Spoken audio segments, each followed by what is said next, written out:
Professor Yunus আপনার ছাত্রদের দিয়ে, মেধাবীদের দিয়ে বন্যার্তদের জন্য চাঁদা তোলাটা বাদ দিন। এর আগেও বাংলাদেশে এর চেয়ে বেশি প্রাকৃতিক দুর্যোগ হয়েছে।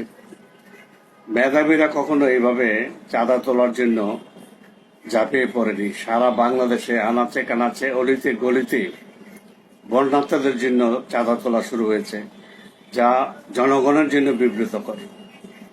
জনগণ বিরক্ত হচ্ছে। দয়া করে আপনার এই মেধাবীদের একটু থামান, এই মুহূর্তে থামানো প্রয়োজন।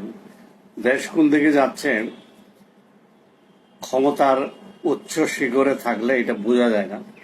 আমরা জনগণ, আমজনতা বুঝতে পারছি আপনি কোথায় যাচ্ছেন, আপনার দেশ কোথায় নিয়ে যাচ্ছেন। এটা আপনারা জানেন বেশি, আমরা জানি কম। তবে যেটা জানি সেটা ভয়াবহ। সামনের দিনগুলো আমাদের জন্য খুবই খারাপ। সুতরাং আপনার মেধাবীদের থামিয়ে দিন, তাদের দিয়ে চাঁদা তোলাটা বন্ধ করে দিন দয়া করে, প্লিজ। কারণ আগে যেসব বড় বড় দুর্যোগ হয়েছে সেই দুর্যোগকালীন সময়ে কখনো মেধাবীদের কাজে লাগানো হয়নি, প্রয়োজন হয়নি। সরকারই যথেষ্ট ছিল।